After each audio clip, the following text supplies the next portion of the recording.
On March 23rd of 2021, not long ago, the winds blowing across the Suez Canal obscured the vision of those who were sailing the Japanese-owned super container ship that was known as the Ever Given. Within minutes, the unthinkable had actually happened. The massive ship had run aground and it had blocked all international shipping traffic through the Suez Canal. The Suez Canal is the most important shipping lane within 10,000 miles. And as the Ever Given entrenched itself further and further into the bank under its colossal weight and incomparable mass, other cargo ships began to pile up behind her, stranded along with their cargo in a line, get this, some 400 vessels long. The Ever Given is a vessel weighing in at over 200,000 metric tons, fully loaded, with a length of over a quarter mile from end to end. And she was caught sideways in the canal, clogged like an artery near the heart of the global trade system. Within hours of the ship's grounding, news outlets from around the globe began to detail the size of this problem. Engineers began to puzzle, and insurance agents began to sweat, and merchants from every country began to realize that orders were not going to get filled, and bills were not going to get paid, and jobs might even be affected. How was this massive ship going to be dislodged? How long would it take? Could it even be done with the resources that were available? Well, first they tried tugboats, but that was no use. Then they tried to unload some of the cargo to try to lighten the load. Wasn't happening fast enough. Finally, they brought in tractors and diggers to try to move the bank and to free the ship. One image circulated online of a single yellow digger tractor the size of a house moving earth away from the hull of the Ever Given. And compared to the size of the ship, the house-sized digger looked like nothing more than a toy. One engineer even wondered aloud if it might be easier to reroute the canal rather than to free the Ever Given. And yet today, April 4th of 2021, the Ever Given is free. How did that happen?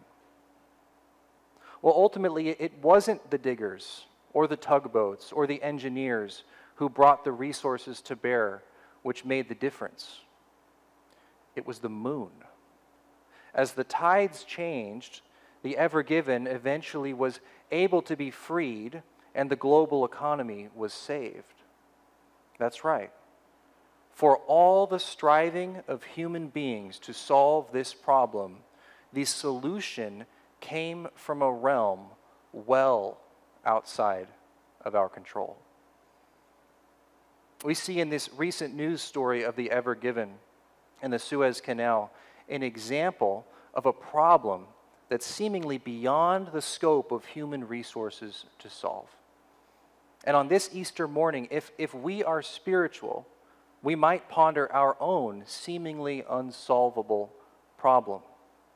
If we are spiritual, we might take comfort in the fact that hope and that help and that rescue came from well outside the realm of our own resources. On this Easter morning of 2021, we have come together to celebrate the resurrection of our Lord Jesus Christ and all that we have gained in him. In Acts 13, 26 to 40, which is where we'll be this morning, Acts 13, 26 to 40, Paul and Barnabas find themselves in a position to declare the gospel facts to those at the synagogue in Antioch. This morning, we're going to read aloud a portion of the short sermon that Paul gave in that moment in Acts 13:26. And we're going to listen for the drama of redemption. As we listen to this sermon from Paul, we'll see the intractable problem that he presents in the opening verses, the absolute stuckness of the situation.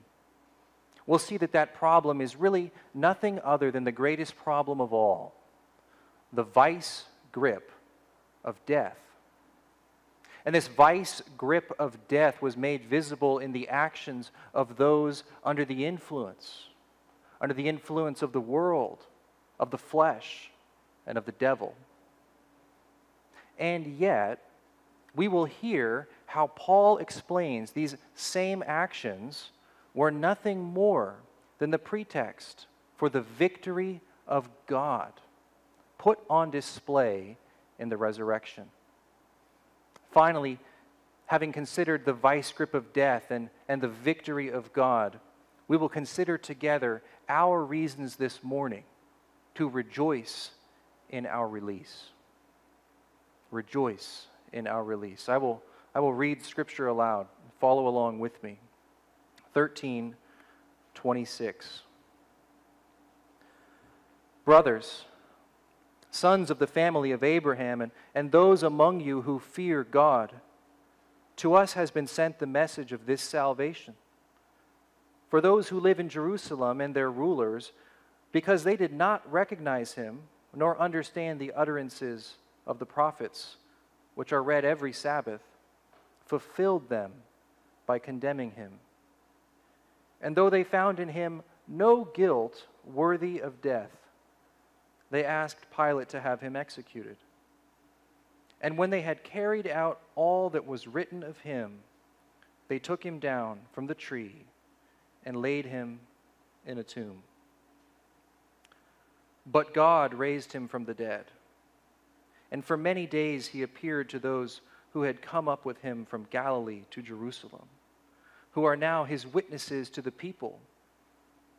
And we bring you the good news that what God promised to the fathers, this he has fulfilled to us, their children, by raising Jesus.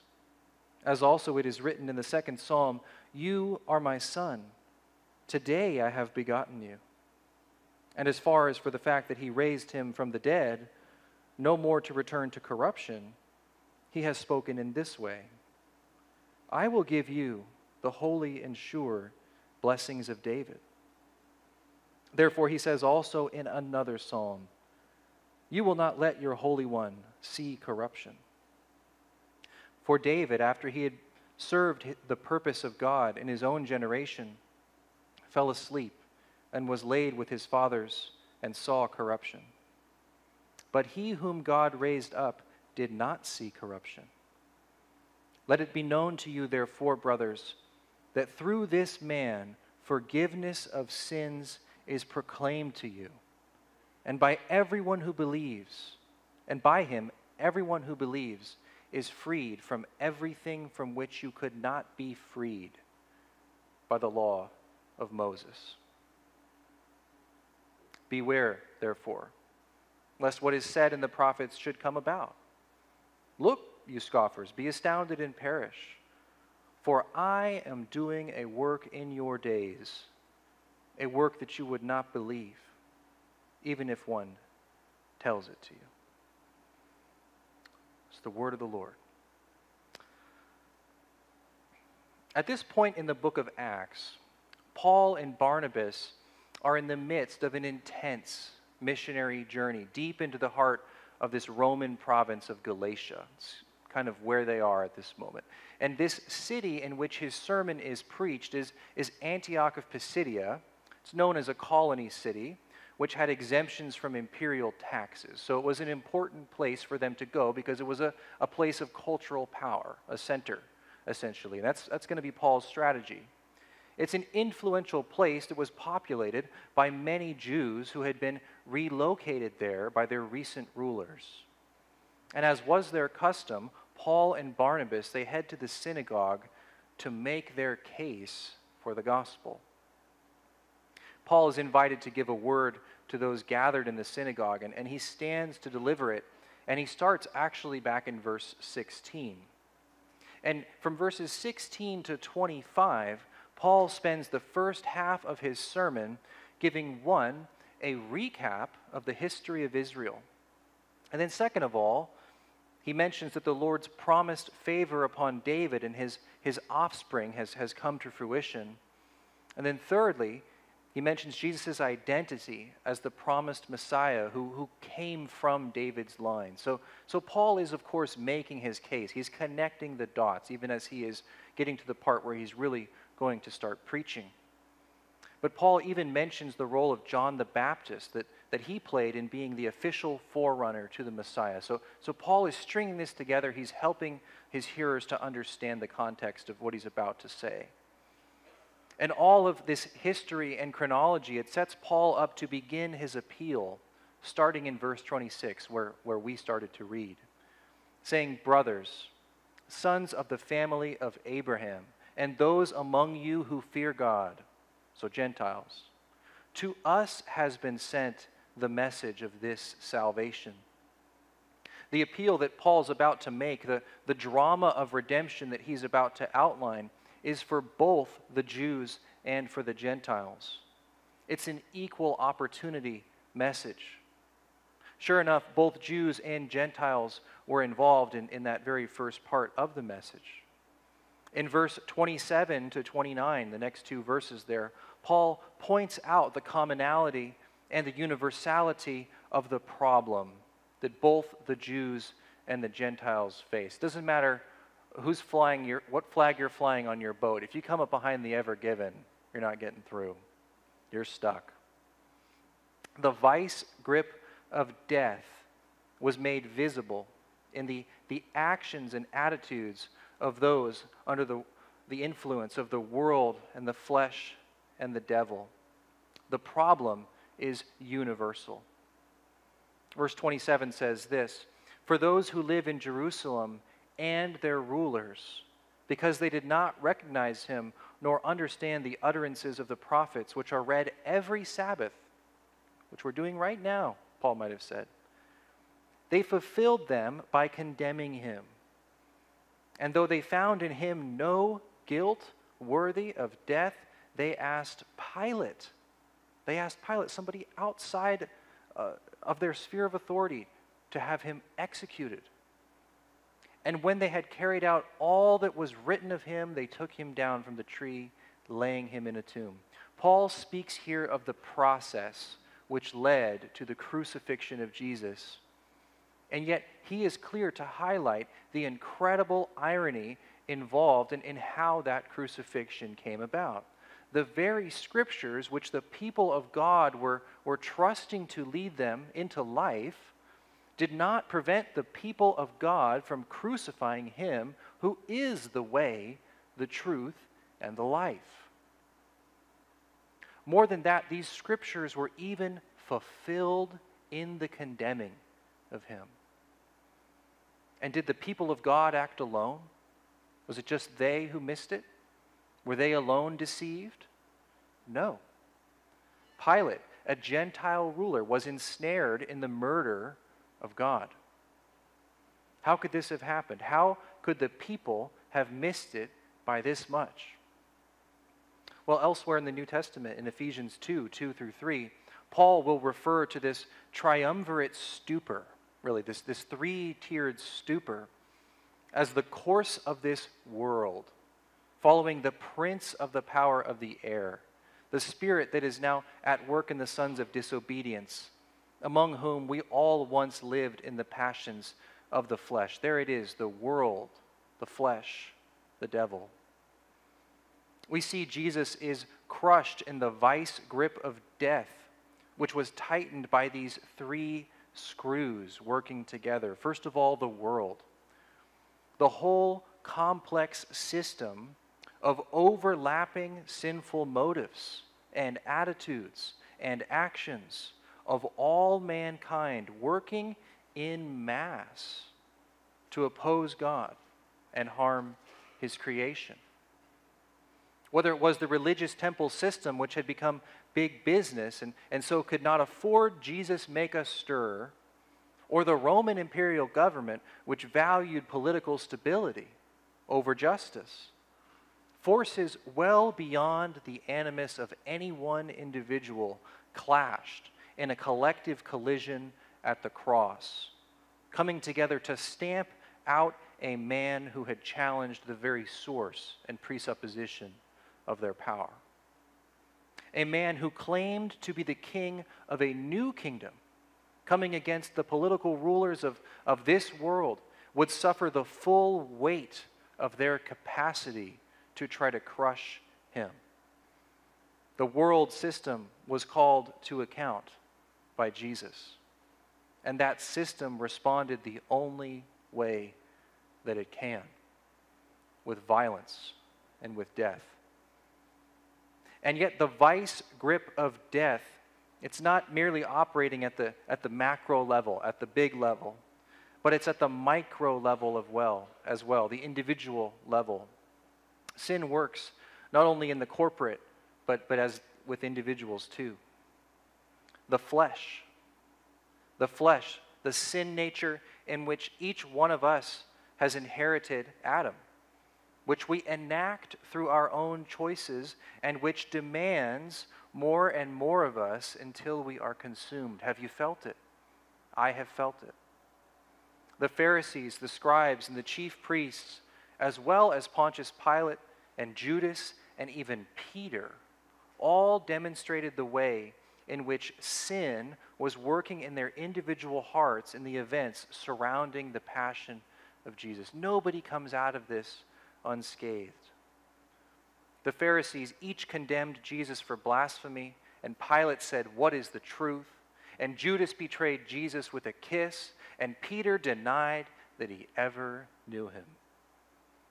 For all the strong talk of personal righteousness, and I would never, in the moment of testing, the flesh demonstrated that it had the upper hand. As he predicted, Jesus stood alone as the vice grip of death cranked tighter and tighter still. And yet the world and the flesh, these are mere beasts poked and prodded along toward the increasing evil by the slave driver of sin himself, the devil. The devil, the chief architect of all cosmic malice and deceit and hatred of God. He conducts the choir of hell, and he tunes the heartstrings to play the worship song of Almighty Self. The Bible says he prowls around like a roaring lion upon the face of the earth. Who is Satan? What sort of being is he? What drives him? Well, we know that he's formerly one of the chief angels of the hosts of heaven, and he may even have been the most magnificent of them all. And yet, catch this, he turned his gaze inward upon his own beauty, to gaze upon himself and to admire himself. And swollen with pride, he fell from grace. And now it is his goal, always and forever, to replicate his own tortured state in the lives of all of God's creation. His tools, deception and distortion. He is not God, but he presents himself beautifully, and he calls for stolen worship. The devil met Jesus in the desert and tempted him. He had fooled the first Adam. Why couldn't he fool the second Adam? So was his logic. But he could not. And foiled, he leaves Jesus for a more opportune time. It appears that that time has come at the crucifixion. The devil senses that the vice grip of death has finally shut its jaws upon its prey.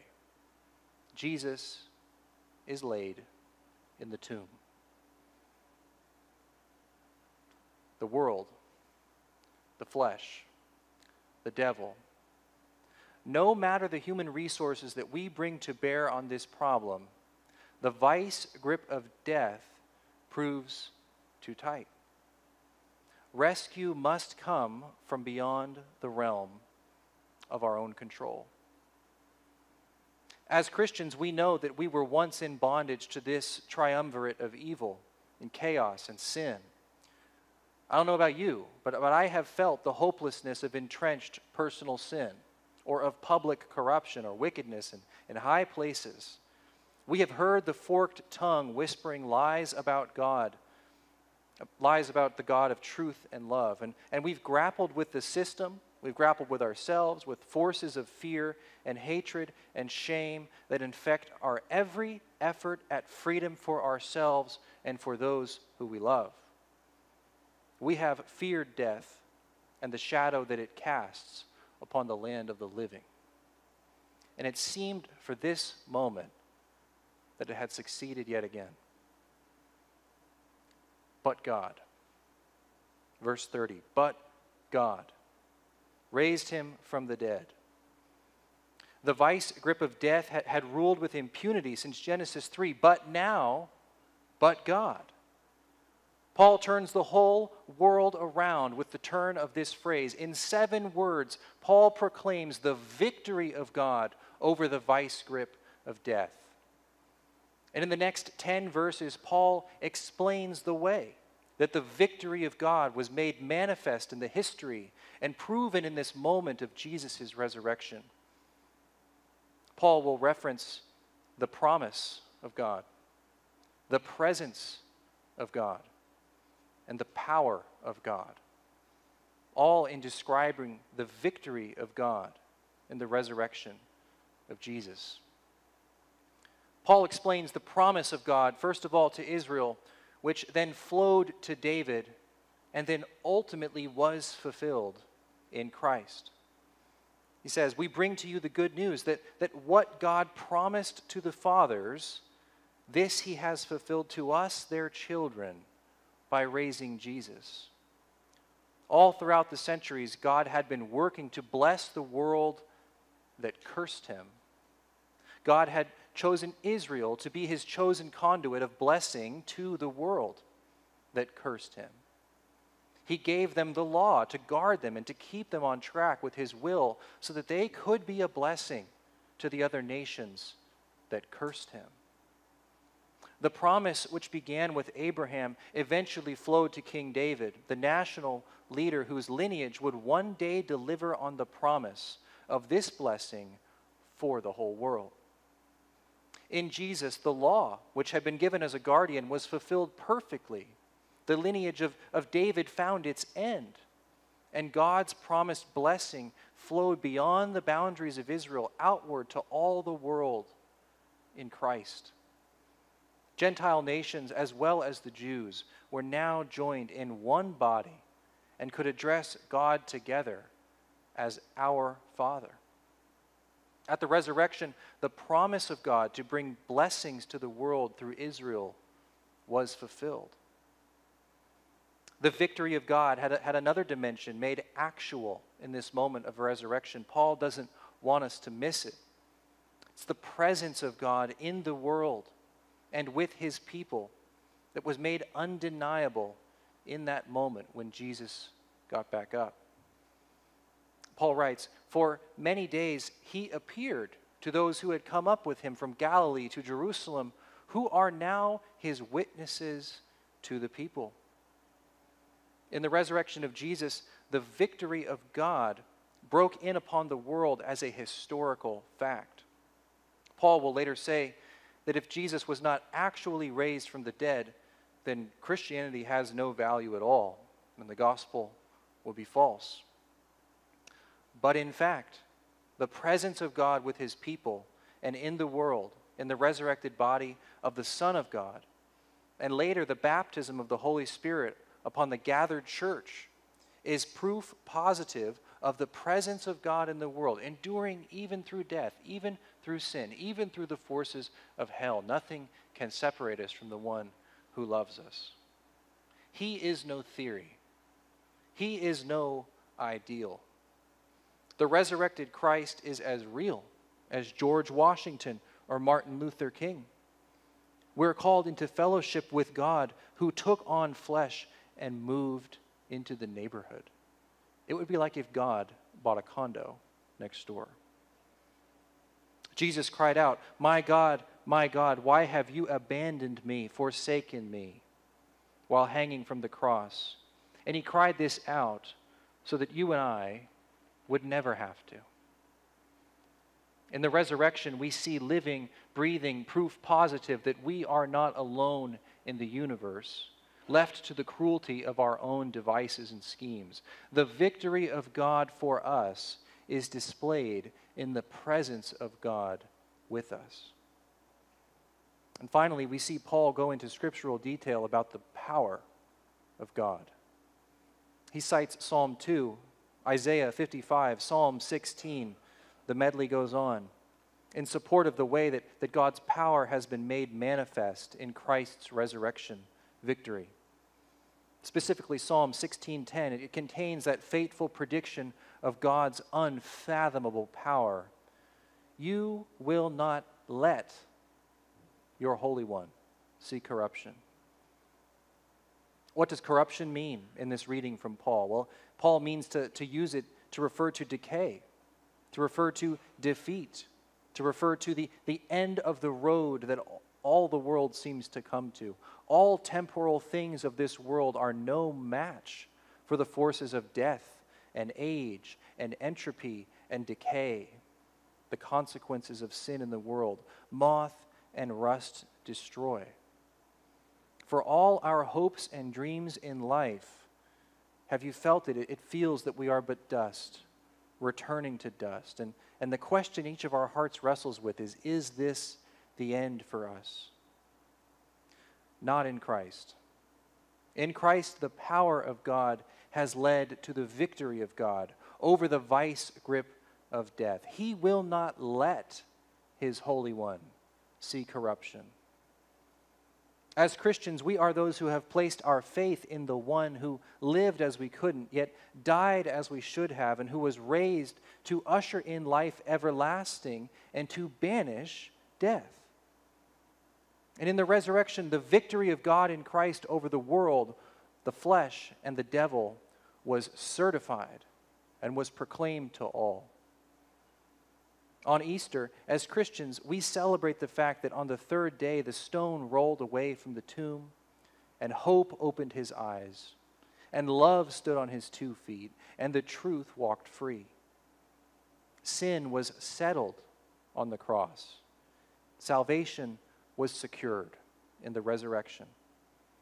In Christ, the destiny of mankind has changed from death to life. And so what does it mean for us today on Easter of 2021? I think it's an encouragement for us to rejoice in our release. You can bet that when that big ship began to float and those banks began to turn and that boat began to move, that there was rejoicing all around at the sight of it. We are to rejoice in our own release. What are we released from? We are released from the curse of the law, from God's demand. It is absolutely the case that the situation that we're in is of our own doing, right? Sin has consequences. The holiness of God cannot be infinitely offended without atonement made. And so God's justice demanded that there would be a payment. The curse of the law held fast until that payment was made. So though we are truly guilty of sin and damnation as a result of that, in the resurrection, we see that the curse of the law has been satisfied and Christ walks free. We must rejoice knowing that God's demand for justice, that good and right demand of his for justice, it has been satisfied on our behalf. We should rejoice in our release from the curse of the law. Likewise, we should rejoice in our release from the claws of the devil. We've talked about God's demand, but what about Satan's claim? Now, the best lies are partially true. Satan was armed with the truth of our sin and the penalty that it required. He knew that. And he used this chokehold to sink his talons into us and to drag us further and further into condemnation, into personal despair. to remind us of our situation. But in Christ, no longer. We are free. His grip is broken. His claim is null and void. The claws are broken and moved away. We should rejoice in our release, not only from the curse of the law, but from the claws of the devil. And finally, we should rejoice in our release from the shame that we heap on ourselves, or that we allow others to heap on us. Really, the opinions of mortal men. Paul will go on to sort of work this logic out, and he'll say, what really could separate you from the love of God? Does a man stand in judgment upon you? Is there somebody coming into your life saying you've got to follow this and do that, or God's not going to approve of you? Has God not already approved of you in the Son? That's what it means to be free from the shame of the opinions of the world that might come against you, or that you might bring against yourself. I don't know where you sit this morning. I don't know what you bring to church, or the kinds of things that keep you up late at night, or that you wonder if somebody knew if you'd still be loved. God knows and He loves. He's with you and not against you. He's for you. Nobody can separate His love from you. And if you don't know that today, know that today. Don't leave without knowing that today. That's what Easter is all about. It's about knowing that God's love has been certified on your behalf. It's there for you to pick up and run with and walk into freedom. Rejoice in your release. Just like the Ever Given in the Suez Canal, the rescue that we needed, it came from outside the realm of our own resources. In the resurrection of Christ, the greatest problem ever was solved, and the salvation of the world was underway. We've heard from Paul and examined the vice grip of death made visible in those actions of those who were under the influence of the world and the flesh and the devil. And we have heard how Paul explains these same actions were nothing more than the pretext for the victory of God put on display in the resurrection. And finally, we have considered together our reasons to rejoice in our release. He is risen. Indeed. Father, we thank you so much that your Son is risen indeed, that we have reason to rejoice, Lord, that your justice has been satisfied, that our foe is crushed, that we can walk as free men and women in the world, knowing that your love is secure.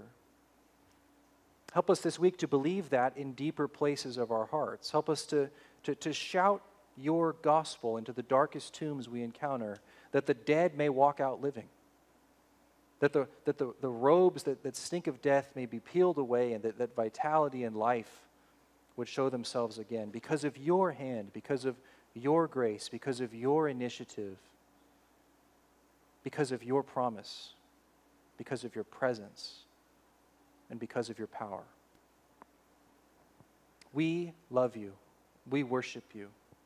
We are glad to pray to our Father in heaven through our elder brother, the Son. It's in his name we pray. Amen.